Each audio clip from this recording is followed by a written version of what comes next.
अमेरिकेचे अब्जाधीश Elon Musk आहेत. आत्ताच त्यांची बायोग्राफी म्हणजे एक आत्मकथा प्रकाशित झालेली आहे आणि त्या पुस्तकात त्यांनी दावा केलेला आहे की त्यांनी जे इंटरनेटची सुविधा युक्रेनला गेल्या काही वर्षापासून जी दिली होती ती त्यांनी बंद केली. ही त्यांनी बंद का केली? यामुळे युक्रेनच्या लढाईवरती नेमका काय परिणाम झाला? युक्रेनची जी आक्रमक कारवाई होती ती थांबली का? या सगळ्या प्रश्नांचं आपण विश्लेषण करण्याचा प्रयत्न करू.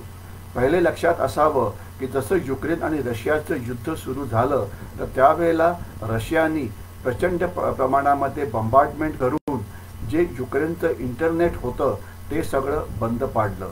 त्यामुळे युक्रेनचं कम्युनिकेशन बंद पडलं. मग ते रेडिओ सेटवरती बोलणं असो की टेलिफोनवरती किंवा स्टारलिंकच्या मदतीने वगैरे सगळं बंद पडलं. तर त्यावेळेला आणि हे पुन्हा एकदा सुरू करणं काही शक्य नव्हतं. तर त्यावेळेला एलॉन मस्क जे आहेत ते युक्रेनच्या मदतीला आले.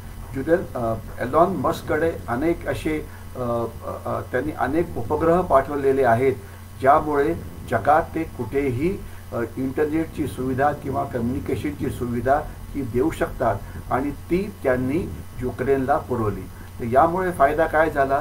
तर युक्रेनचं जे कमांड आणि कंट्रोल होतं, मग ते सैन्यातलं असो की सरकारचं असो की सामान्य माणसाकरता असो, ते पुन्हा एकदा रिस्टोर झालं आणि युक्रेनची जी लढण्याची जी क्षमता आहे ती एकदम चांगली झाली. आणि यामुळे नंतर रशियाने खूप प्रयत्न केला तरी पण त्यांना युक्रेनचं जे कमांड आणि कंट्रोलचं जे लिंक होती ती काही त्यांना बंद पाडता आली नाही. आणि या लिंकचं नाव होतं स्टार लिंक, जे एलॉन मस्क यांनी दिलं होतं. आणि हे आकाशातून येत असल्यामुळे ते थांबवणं सोपं नाही. अनलेस तुम्ही सॅटेलाईटलाच जर पाडलं तर गोष्ट वेगळी, परंतु अशा प्रकारचं जे अंतराळामध्ये युद्ध असतं ते करायला जग परवानगी देत नाही. म्हणून रशियाला फारसं काहीच करता येत नव्हतं आणि यामुळे युक्रेनची जी लढण्याची जी क्षमता आहे ती वाढली. आणि सध्याच्या लढाईमध्ये ड्रोन म्हणजे ते बिना पायलटचं विमान असतं ते मोठ्या प्रमाणामध्ये वापरलं जातं आहे. आपण बघितलं तर नॉर्मल एअरफोर्स वगैरे वापरलं जात नाही, कारण तर ते पडलं तर खूप नुकसान होतं वगैरे. परंतु ड्रोन हे छोटं असल्यामुळे आत्मघातकी हमले करण्याकरता आक्रमक हल्ले करण्याकरता यांचा मोठ्या प्रमाणामध्ये वापर होतो आहे. रशिया पण करतो आहे आणि युक्रेन पण करतो आहे. आणि आपण जर काही दिवसापूर्वीच्या बातम्या वाचल्या असतील तर ऑलमोस्ट प्रत्येक आठवड्यामध्ये युक्रेनचे जे ड्रोन्स आहेत ते एकदा किंवा दोनदा तरी रशियाच्या आत घुसून ड्रोनचे हल्ले करतात, ज्यामुळे रशियाचं थोडंफार नुकसान होतं. लक्षात असावं की सध्याच्या लढाईमध्ये रशिया युक्रेनच्या आत आल्यामुळे लढाईमध्ये युक्रेनचं नुकसान होत होतं, परंतु आता ड्रोनच्या मदतीने हे नुकसान करण्याची क्षमता आता जी युक्रेननी साध्य केलेली आहे ती आता ती रशियाच्या आत पोहोचत आहेत आणि त्यांनी रशियाची राजधानी मॉस्को यामध्ये सुद्धा त्यांनी ड्रोन्स पोहोचवून तिथे हल्ला केला आहे. असा हल्ला का करता येतो? कारण ड्रोन हे खूप छोटं असते, जमिनीवरती ते खालून नेप ऑफ द अर्थ फ्लाईंग करते, म्हणजे खूप खालून जातं, ज्यामुळे रडारला ते बघता येत नाही आणि त्याची साईज छोटी असल्यामुळे त्याला डिटेक्ट करणं हे फार कठीण असतं, त्याला पाडणं हे सुद्धा खूप कठीण असतं. तर यामुळे युक्रेनला अशा प्रकारचे ड्रोन हल्ले रशियाच्या मुख्य भूमीमध्ये आत आणि रशियाची राजधानी मॉस्कोमध्ये करण्यामध्ये यश मिळत होतं. परंतु हे बघितल्यावर मात्र एलॉन मस्क घाबरला, कारण आत्ताच काही मला वाटतं 2 आठवड्यापूर्वी युक्रेननी स्वतःचा एक लष्करी ऑफेन्सिव्ह म्हणजे लष्करी आक्रमक कारवाई ही सुरू केली. आतापर्यंत युक्रेन फक्त स्वतःचा डिफेन्स म्हणजे स्वतःचं रक्षण करत होतं आणि जे जे रशियाचे हल्ले यायचे त्याला ते थांबवण्याचा प्रयत्न करत होतं. आणि आपल्याला माहिती आहे की आता 20 ते 25% युक्रेनवरती रशियाचा ताबा आहे.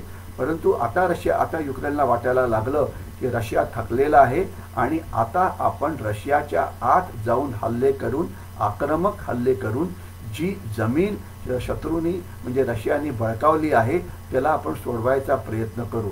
म्हणून त्यांनी आक्रमक कारवाई ही सुरू केली आणि या आक्रमक कारवाईला युरोपियन देश मोठ्या प्रमाणात शस्त्र देत आहेत. मध्ये आपण वाचलं असेल की अमेरिकेने सुद्धा युरेनियम टिप जी मिसाईल्स असतात ती पण त्यांना द्यायला सुरुवात केलेली आहे. तर यामुळे जी आक्रमक क्षमता आहे युक्रेनची ती वाढते आहे आणि त्यांनी आक्रमक कारवाई करायला सुरुवात केली. हे झाल्यानंतर मात्र एलॉन मस्क हे घाबरले आणि त्यांना वाटलं की माझी ही जी शस्त्र होती, माझं हे जे सॅटेलाइट्स आहेत हे फक्त एंटरटेनमेंट करता आहेत, हे सिनेमा बघण्याकरता आहेत, गेम्स खेळण्याकरता आहेत, कम्युनिकेशन करता आहेत, परंतु याचा वापर फारतर रक्षणाकरता केला जाऊ शकतो कुठल्या देशाच्या. परंतु हाच युक्रेन जर मात्र आक्रमक कारवाई करून रशियाला त्रास देत असेल तर रशिया युद्धाची व्याप्ती वाढवू शकतो, न्यूक्लिअर वेपन्सचा वापर जास्त करू शकतो आणि इलॉन मस्क ज्यांचे सगळ्या जगामध्ये फायनान्शियल संबंध पसरलेले आहे त्यांना सुद्धा वेगवेगळ्या ठिकाणी त्रास देऊ शकतो. म्हणून एक धोरणात्मक निर्णय इलॉन मस्क यांनी घेतला की स्टारलिंक जी सेवा प्रदान करते आहे युक्रेनला ती थांबवायची आणि ही सेवा थांबवल्यामुळे अर्थातच युक्रेनचा जो ऑफेन्सिव्ह आहे, आक्रमक हल्ले आहेत त्यामध्ये त्यांचं यश कमी झालं. कारण ड्रोन्स जे असतं याचा ड्रोन्सचा जो कंट्रोल असतो तो वायरलेसच्या मदतीने किंवा इंटरनेटच्या मदतीने केला जातो. जर तुम्हाला ड्रोनला कंट्रोल करायला जर इंटरनेटच मिळालं नाही, कम्युनिकेशन मिळालं नाही तर ते ड्रोन काम कसं करणार.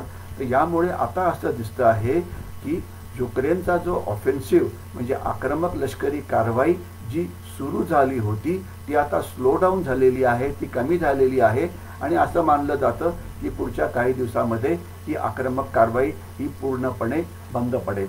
म्हणजेच स्टारलिंकची सेवा काढून घेतल्यामुळे इलॉन मस्कनी युक्रेनची युद्धक्षमता ही एकदम कमी झाली. कारण त्यांना आता आक्रमक कारवाई करता जे ड्रोन्सची जे कम्युनिकेशन करायचं आहे ते त्यांना आता करता येत नाही आहे. तर त्याच्यामुळे पुन्हा एकदा युक्रेन आता आक्रमक कारवाई करायच्या ऐवजी डिफेन्सिव्ह कारवाई म्हणजे स्वतःच्या रक्षणावरती लक्ष केंद्रित करेल आणि नेमकं हेच एलॉन मस्कला पाहिजे आहे. परंतु असं म्हटलं तर युक्रेनचं कम्युनिकेशन लष्कर जे आहे ते इवन डिफेन्सिव्ह कारवाई करता सुद्धा थांबेल का, तर त्याचं उत्तर आहे नाही. आज पुष्कळ प्रमाणामध्ये त्यांना अमेरिका मदत करते आहे. अमेरिकेचे सुद्धा भरपूर सॅटेलाइट आहेत. परंतु अमेरिका आणि युरोपनी सुद्धा एक धोरणात्मक निर्णय घेतलेला आहे. तो म्हणजे असा की युक्रेनच्या ऑफेन्सिव्ह करता किंवा आक्रमक कारवाई करता ते इंटरनेट प्रोव्हाइड करणार नाहीत, कमांड अँड कंट्रोल किंवा कम्युनिकेशन प्रोव्हाइड करणार नाहीत, परंतु स्वतःचं आत्मरक्षण करण्याकरता ते प्रोव्हाइड करतील हे त्यांचं धोरण आहे. तर म्हणून इलॉन मस्कनी जी स्टारलिंकची सेवा काढून घेतली त्यामध्ये तथ्य आहे. त्यामध्ये म्हणून युक्रेनचा जो ऑफेन्सिव्ह आहे तो आता जवळजवळ बंद पडतो आहे आणि अमेरिका आणि इतर युरोपियन राष्ट्रसुद्धा त्यांना आक्रमक कारवाई करता मदत करणार नाही. तर यामुळे आता हा ऑफेन्सिव्ह येणाऱ्या काही दिवसामध्ये पूर्णपणे थांबेल आणि मग युक्रेनकडे एकच पर्याय राहील, तो म्हणजे केवळ रशियाच्या हल्ल्यापासून स्वतःचं रक्षण करणं. तर म्हणजे इलॉन मस्कनी जी कारवाई केलेली आहे ती अत्यंत इफेक्टिव्ह आहे आणि त्यांचं म्हणणं बरोबर आहे की मी एक कमर्शियल माणूस आहे, मी इकॉनॉमिक्स करता काम करतो, परंतु लढाईच्या आक्रमकतेमध्ये मी माझं काम करण्याकरता माझी जी साधनं आहेत म्हणजे स्टारलिंक वगैरे याचा वापर कोणालाही करू देणार नाही आणि यामुळे युक्रेनची लढाई आता पुन्हा एकदा म्हणजे अनिर्णित पद्धतीवर तिकडे जाणार आहे आणि युक्रेनचा ऑफेन्सिव्ह हा थांबणार आहे.